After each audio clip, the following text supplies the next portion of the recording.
All right, howdy, folks.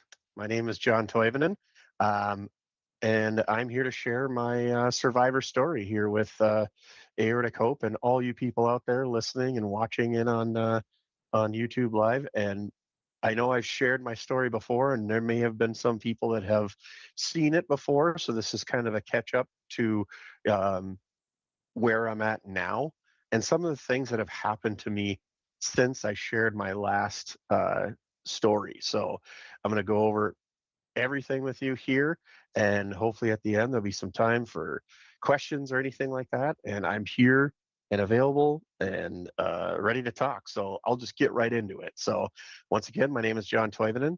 I am a survivor of aortic dissection. So back in October of 2019 is when I had my aortic dissection. Um, I was at our restaurant that we owned in northern Minnesota, and I was going back into the restaurant to say goodbye to my wife, and it felt like somebody just took a knife and cut up my chest, and it was painful. And 15 seconds later, I was face down on the floor. And within 2 minutes, I was in an ambulance on my way to the local hospital. And I got there, and they knew it was grim. They knew it was tough. I was actually diagnosed with cardiac tamponade, um, and so my heart was essentially getting crushed. And they called the next local town, which was Duluth.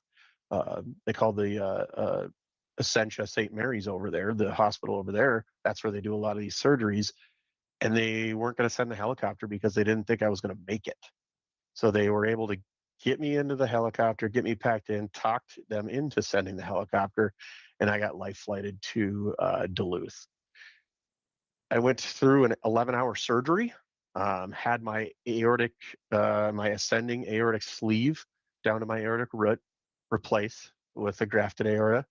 I also had a mechanical aortic valve that was placed in there too because my valve had split open and ripped open, and that was the only choice to do at that time. I also had an artery that stopped working, excuse me, and it was causing failure to the right side of my heart.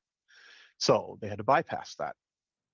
Um, like I said, 11 hours. I started to come out of the surgery. I remember very vividly the nurse had put the Vikings football game in my ear on the radio.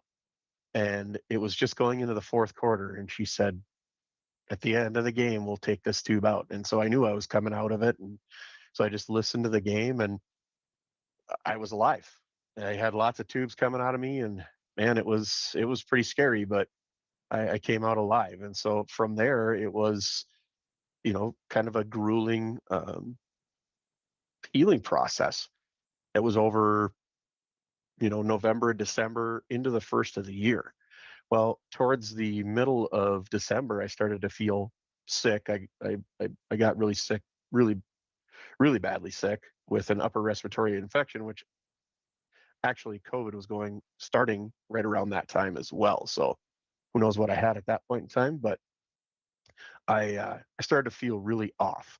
Blood pressure started to rise. My color was going away in my face. And then by February of 2020, I found myself going back to my cardiologist. And once again, she said, get in an ambulance and get to Duluth. So they sent me there and did a CT scan, and they saw there was some leakage around my heart. So they just figured that it was maybe a stitch that was loose or something like that. So instead of going through a catheter through my groin, they decided to do another open heart surgery. And when they did that, excuse me, they they got in there, and they actually was totally not what they were thinking. My bypass that originally happened had actually the bypass artery that they put in failed. The old one started working again, and the new one that failed was spitting blood clots all around my heart. And they basically told me if I probably wouldn't have made it through the weekend if I wouldn't have gone to see my cardiologist. So there you go, open heart surgery number two, and just had I was just lucky again to be in the right place at the right time for people that cared about me and wanted to send me to get fixed up. So leading into the next couple of weeks, they had me on Lovenox, which is a very, potent blood thinner, just to keep my blood thin. And during my surgery, they actually had punctured my artery in my arm, and it was weakened. And one night I was putting something on a shelf with my left arm, and next thing you know, my artery rips, and I get blood rushed into my bicep. And I actually ended up getting compartment syndrome, which they were really worried that they were going to have to amputate my left arm because it was just that bad. It went by about 5, 6 weeks where I couldn't move my arm. Things started to get better. Um, I started to feel really good for a very long time. My uh, combination of my meds and everything else were dialed in for a long time. And then fast forward to April of 2023, and I came out of a weekend and I thought I had the flu because a I had chills at night, but then I also had a fever, I had a cough. I just felt off. I went to one doctor and they said the same thing. They said, "You probably have the flu," and they just sent me home.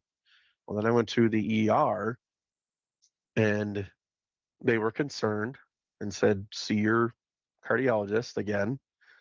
So I went and saw my cardiologist the next day, and she once again said, "You have to go to Duluth.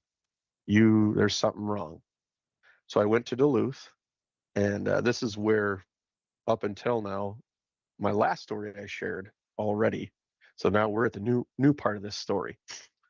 So she sends me to Duluth. I get there, and they do all sorts of tests on me and figure out that I have an infection. I got a blood infection.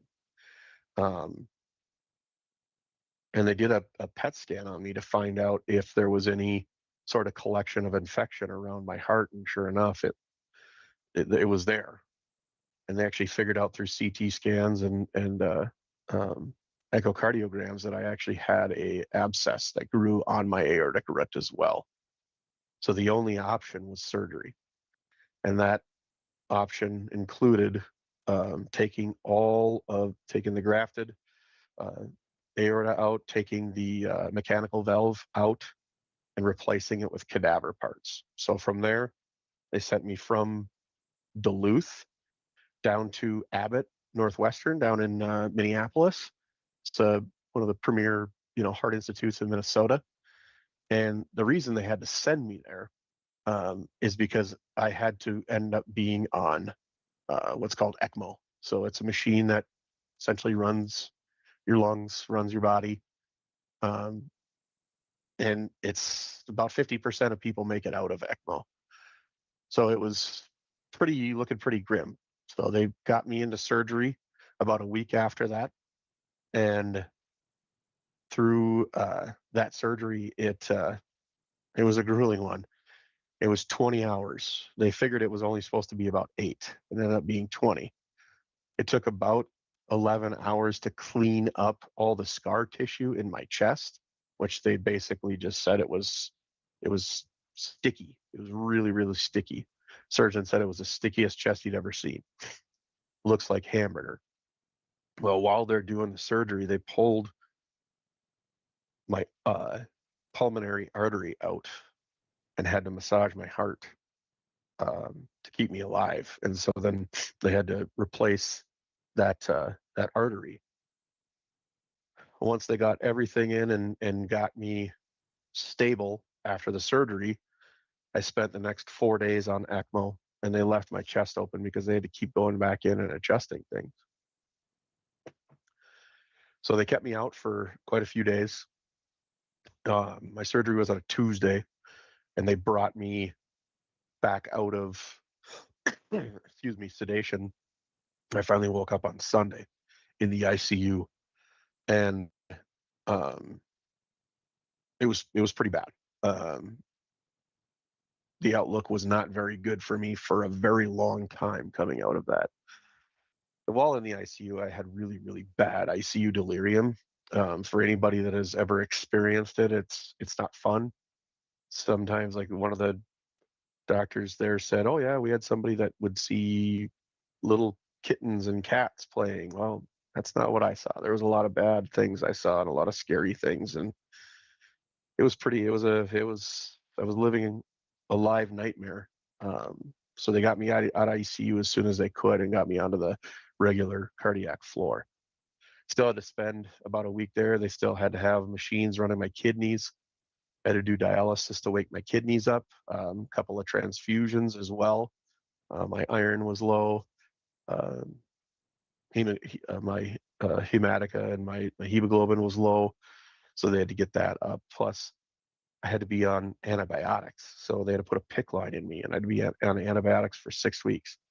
Made everything that I ate taste like absolute garbage. I could only find a few things that I could actually stomach to eat over that course of the 6 weeks. So that was another challenge. That was a very interesting challenge that I had faced as well. Um, Coming out of that, I started to have complications. Um, when I was in the hospital, they couldn't get the right side of my heart to function properly. And so I'm actually in right side heart failure. And during the surgery, with all the trauma, um, my mitral valve started to have complications as well, where I got severe to moderate to severe regurgitation. So the outlook was very, very, very grim for a very long time because I couldn't survive another open heart surgery because of my right heart failure. But there was a possibility that they have to replace my valve and they have to do it open heart. So I've been monitored for quite some time, cocktail of prescriptions. So we're almost 2 years out, and I just recently got good news. I still am dealing with the right side heart failure. I still retain water about every 4 to 5 to 6 days. I have to take metozolone, which is a very heavy diuretic, very heavy Lasix. So this last, I believe it was December, I got really good news that my valves are actually functioning quite well now, which is good. So the outlook is good for me now. So everything is starting to look positive. So I'm 5 years out from my first open heart surgery and my second open heart surgery, and I'm almost 2 years out from my third open heart surgery. And we're hoping that I won't have to have a procedure for some time now. We're hoping that things will be stable, that things will be good. I still live every day of my life, day by day. Um, Wake up in the morning and just happy to be here, live my life in that moment, and then continue on the next day. And that's how you have to do it. And always trying to stay positive. I have the ability to share my story, and I love sharing my story, and I'm not afraid to share my story with anyone. And I know there's people out there that have contacted me that say they're afraid to share their story. They're scared, they don't want to, and that's okay. I can be your voice. That's what I'm here to do. That's what I love to do. I would love to have anyone reach out to me and contact me at any point in time if you're struggling or just need questions or just need a chat. That's what I'm here for. That's what we're all here for. This community is such a tight knit community between aortic disease and valve replacement and open heart surgery and everything else. We're one big community and we're all here to help each other. And if it wasn't for organizations like Aortic Hope, Aortic Unlimited, Rock from the Heart, I'll be there next weekend. So it's in St. Paul, Minnesota, February 21st symposium, February 22nd with a concert with the Spin Doctors. So if you have an opportunity to watch that live on YouTube as well, the symposium will be live streamed on there. And it's just great information, doctors, nurses. But if it wasn't for organizations like that, I mean, it's helped me a lot. So I encourage anyone to get involved with these organizations as much as you can, or at least just follow them on Facebook, follow along with all the people's stories, listen to these survivor stories. I've listened to quite a few of them on Aortic Hope, and they're just fantastic. And every one of us has a different story. We're all unique. we don't have the same story. We have the same generalization of our story, but the outcome seems always different. There's always different things, but we can learn a lot from each other and be advocates for each other, be advocates for yourself, have someone advocate for you. That's what we're here for. We're here to survive. And that's the main thing. And that's basically my story. I mean, it's been great sharing it with you guys. Um, I once again, anytime anybody wants to contact me, that's what I'm here for. So that's my story, guys. Thank you for listening. Thank you, John. Yes. All right, so again, let's say hi to Valda and Molly. They're two of our ardent supporters. They follow us constantly. Molly Hi says, guys. "Happy you are here. My goodness, John, dang. You're an unbelievable miracle." I love it. Velda says, "Thank you, John. You have a story that has to be shared to help others." I agree. Oh, I totally. And you know what? We're all happy to be here. We're all lucky to be here, and some of us aren't so lucky. I mean, we work with organizations.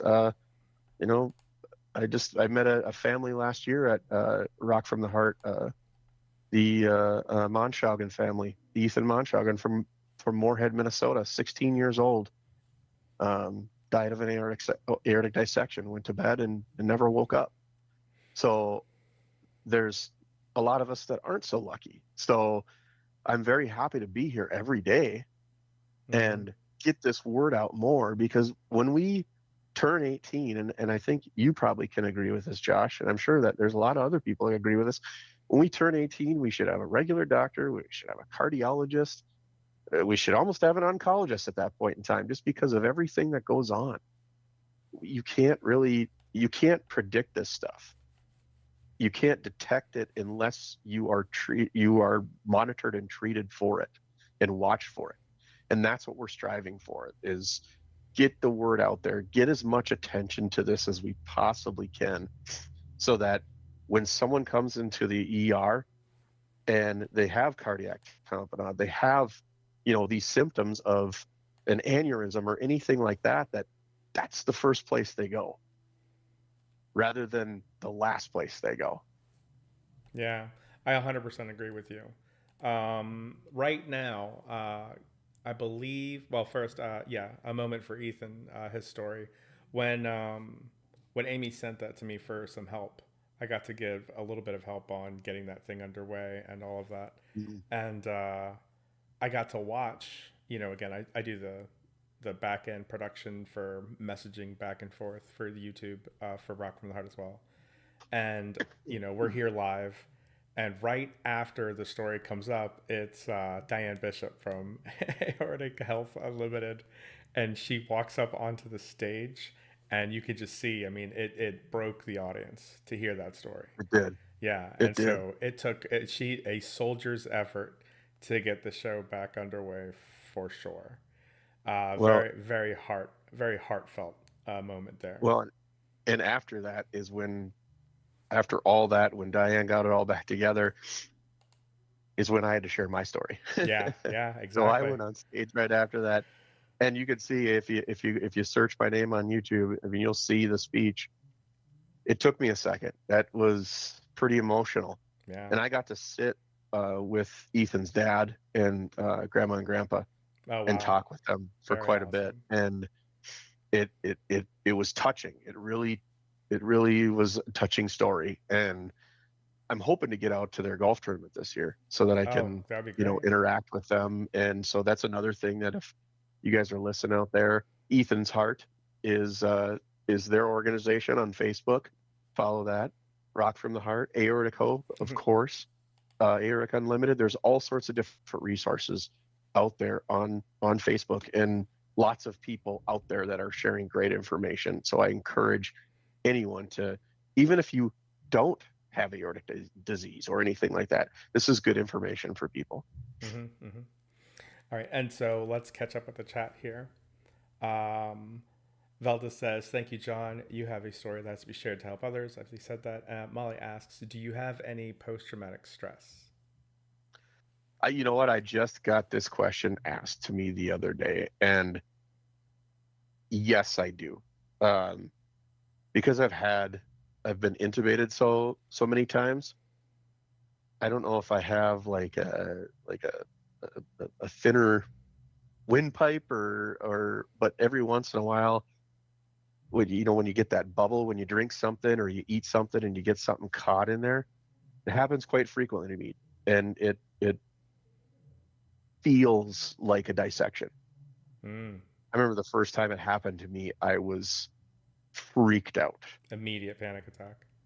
Immediate panic attack. And I still have, even just outside of that, um, I have a chair that I slept in. I know people have shared this a lot with open heart surgery pages and things like that.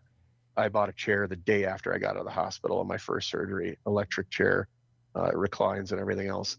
That is like my recharge station. That is where I go when I'm really feeling like the world is crushing down on me, the post traumatic stress, all that. That is where I go sit, and it's almost like I calm down. I feel better. My blood pressure's high. I sit there. There's all sorts of things. So I'm pretty dialed in now. So the all my numbers, and every time I go get blood work done or my blood pressure or things like that, like those things are pretty dialed in now. So that doesn't give me as much anxiety or PTSD, but it's just the everyday, like, because now I've got a real aorta again. And I just think, is it going to happen again? Mm. I've got somebody else's aorta. What if they had the genetics that I had? Mm. Right. So And that, I mean, so this segues into another story or another question. How has your prescription profile changed from your first to your second, from your second to your third surgeries? quite dramatically. So I used to be on warfarin, obviously, because I had a mechanical valve. Well, I don't have one anymore, so I'm not on warfarin anymore. In fact, the only blood thinner I'm on is baby aspirin. Um, I used to take furosemide for my LASIK.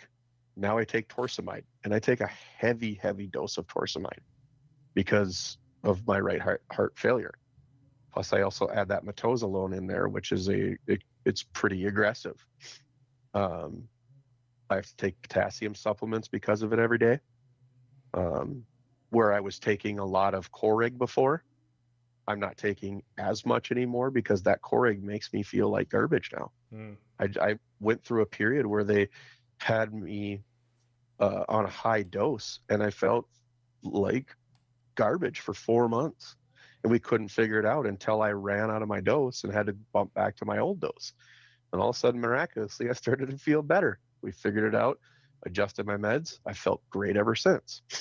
Um, yeah, so it's just all those. Plus, like, I'm on Jardiance now because even though it's a drug for diabetes, it's also used for heart failure.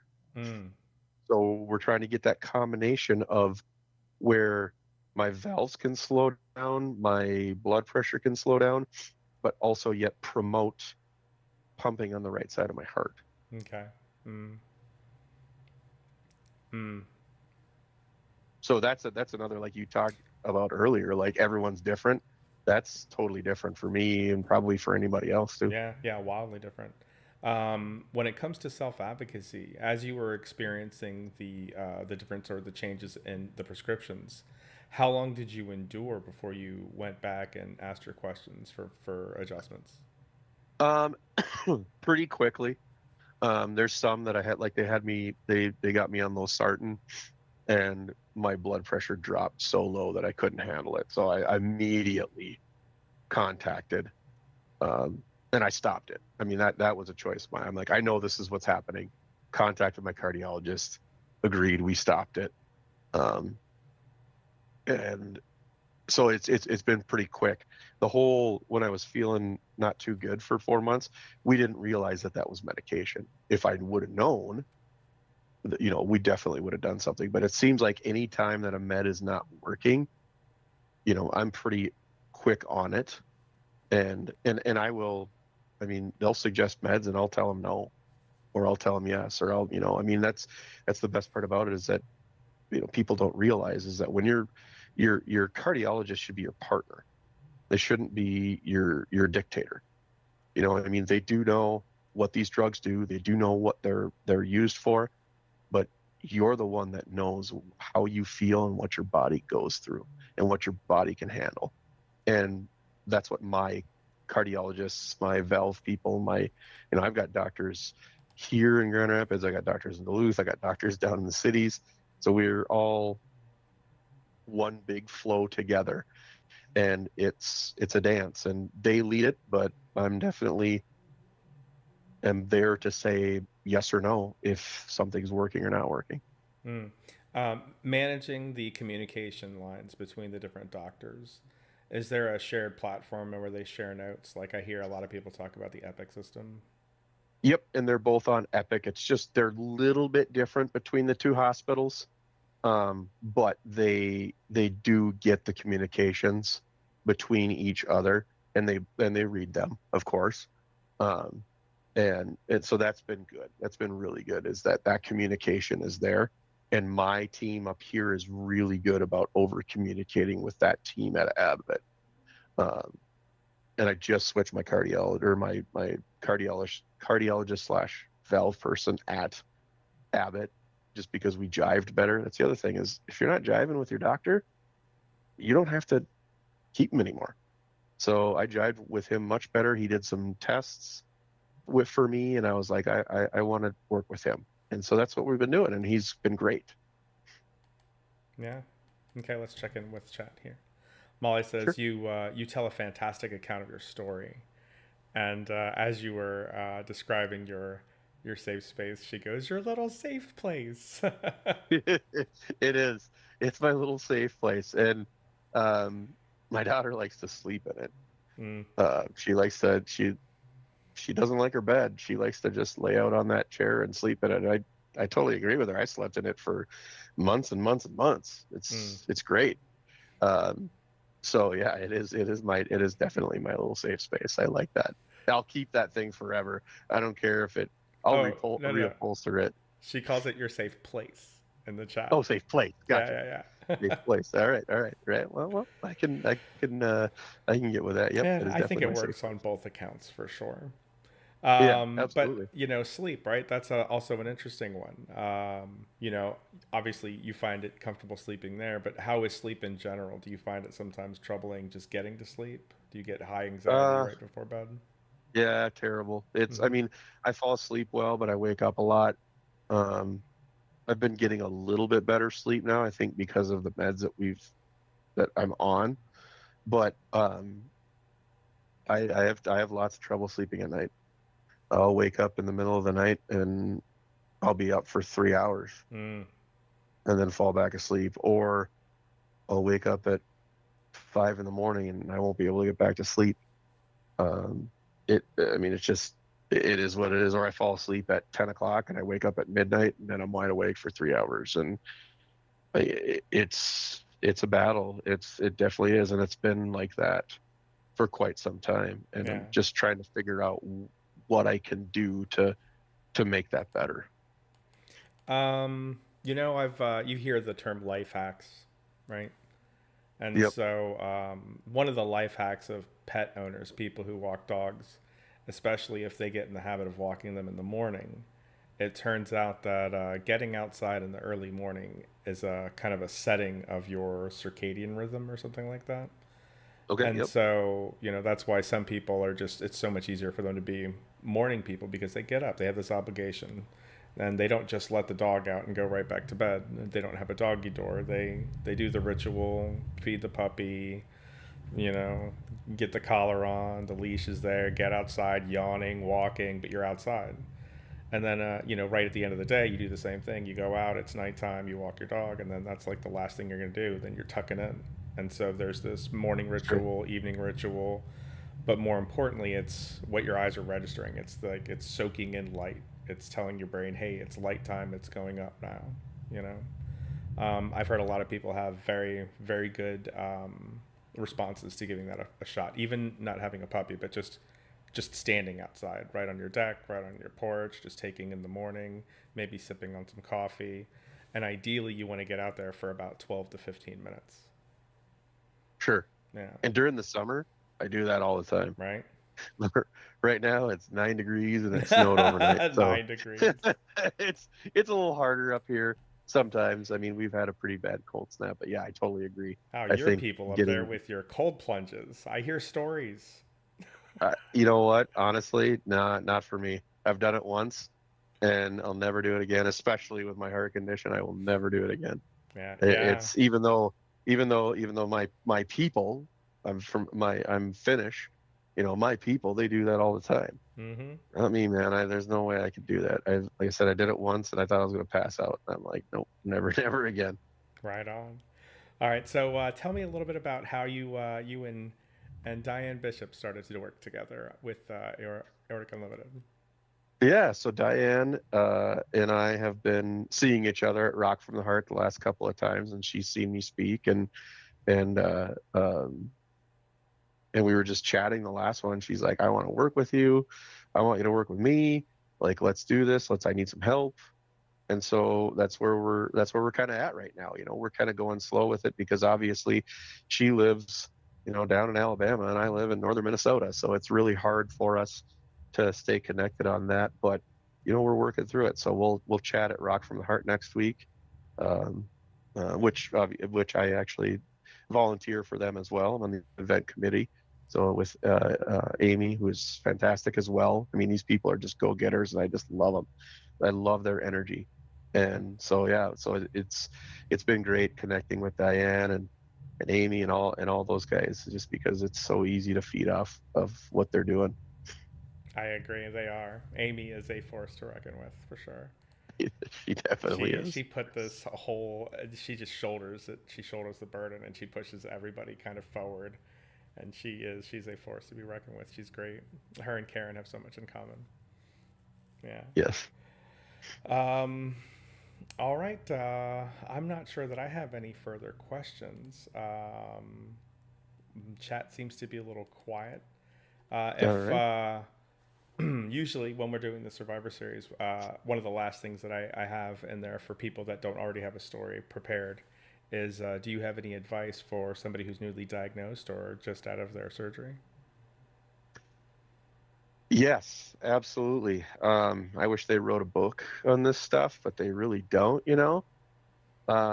First diagnosed, unfortunately, I didn't have that luxury of being diagnosed, but my wife has a cousin that actually she'll be at Rock from the Heart with us. She had both her uh, or ascending and descending aorta replaced because she had aneurysm. So, um, but in that aspect, it's depending on where it's at, uh, these doctors, these surgeons are very, very smart. They're specializing in it. They know what they're doing. Trust in what they say, but listen to your body. If you know that you're not feeling good, speak up because you're the only one that can tell anyone that. There's obvious physical indicators, but really, if you're not going to be the one that says I don't feel good, it's going to go unnoticed. Um, and for anybody coming out of surgery, open heart surgery, valve replacement, anything like that, and once again, one day at a time. I remember when I got out of my third open heart surgery, because I'd been through it twice, I knew that the road was very, very long ahead of me. And because I was in such a weakened condition and went through such a traumatic experience, it was very hard for me when I first got out and I'm at home and I can't even go outside and sit for 15 minutes Mm, because I need a walker and I'm so exhausted and I have to go up and down stairs and it's my day is done. And it it it really it really takes a lot out of you mentally. But just know that it is a marathon. It is not a sprint. You're going to have down days. You're going to have bad days. You're going to have good days. But eventually things will turn around and they will get better as long as you're doing the right things that you need to do. listening to your family, listening to your doctors, listening to your own body. Just keep up the good work and find a healthy balance with all of your prescriptions and exercise and anything else like that. That is the main key. Is just it's slow, but just keep going. That's excellent advice. And it just goes to show you what happens when you're putting out a lot of content, right? I would be Exactly. remiss if I didn't bring up that here at Aortic Hope we have Aortic Dissection, the patient guide, a guide about what happens after aortic dissection, and Hmm. we're in print and awaiting review of Aortic Disease, the patient guide, where aortic dissection is more about people that are going to go through the surgeries and recoveries. This book is more geared for people who are finding out about bicuspid. And again, going to your point about having a cardiologist early on, it is astounding how many people get diagnosed with a bicuspid valve later in life, in their 30s and Hmm. 40s. One of our very own moderators, and he sits on the board with Think Aorta US, Tim. He was 34 or 36 when he got diagnosed with a bicuspid valve, and then had to get, he had an enlarged aorta. They had to do the full repair. But I mean, again, young and whole life, just didn't know about it. So there is something to be said for better imaging starting early, getting a much better grasp on it. As I understand it, I think that the current best practice is if somebody in your family has had this, it's a first degree relative, especially if it's your children. How old were you when you're first? My first aortic dissection, or my aortic dissection, was I was a 41. 41. And so right now, they would begin seriously monitoring your children 10 years before that. And that's Hmm. that's their current best practice, right? And so Karen, on the other hand, she takes the idea of wondering whether or not she passed it on to her son in a different taste. She's like, act as if you have this. Let's make sure your blood pressure never goes crazy. Let's make sure that we get your echoes. We just want to see if it ever happens, we already know that this is something that you can be, can come down with with genetics. And so she takes her monitoring much more aggressively. But again, that's just it. And then there's the genetic testing of it all. And Yep. so, if you haven't, the John Ritter Research Program, they do a wonderful job. Just submit your sample over there. They will let you know if they find something. It's my understanding that if they don't find anything, they don't reach out. As also, the current science states that we should start resubmitting samples, not every 15 years, but every 10 years or every 5 years here very soon. And so we're getting even faster on locating more and more of that information, which is all good things. Yeah, that's great. I follow John Ritter Institute as well on Facebook, of course, Mm-hmm. too. And they're doing phenomenal things. Yeah, And all not a good lot of people things. out there know, they don't know that John Ritter that's what he passed away of, was an aortic dissection. And also they found out that his dad, that's what he passed away from Yeah, too. yep. They posthumously. Yeah. Um, let's see. Molly says, "Thanks, John. See you next week." Belta All says, right. great storyteller. Thank you." Awesome. All Well, I right. can't wait to see everyone next week. It's going to be a fantastic event. So, like I said, if you could tune in, if you could be there, great. St. Paul Hotel, downtown St. Paul, starts at 1 o'clock on February 21st on Friday. If you can't, it is also streamed on YouTube, and that link will be available, I believe, probably on Rock from the Heart Facebook page. So check that out, or probably also rockfromtheheart.org, I would assume, right? As well as YouTube. Yep. As well as YouTube. Mm-hmm. Perfect. All right. Do you want to tell these people to like and subscribe? Absolutely. So yes, you could find Aortic Hope, obviously, on Facebook. Like and subscribe on them on Facebook. Also LinkedIn as well. That's a great outlet as well. I really liked using LinkedIn for that. Rock from the Heart also has Facebook, LinkedIn, um, and we do have an email list as well too. So feel free to join up on that. Aortic Unlimited, you can find that once again on Facebook. Like and subscribe. And then there's also ones out there that there's aortic valve replacement, there's survivors of aortic dissection, there's lots of different organizations out there, but just a lot of good organizations that I've had the opportunity to work with here recently. So definitely want to share that. So I want to thank you, Josh, and I also want to thank Aortic Hope for having me again. This is fantastic. I love what you guys are doing. I love everything about the organization, and keep up all the good work. It's awesome. All right. Thank you. Have a good night, everyone. Thank you.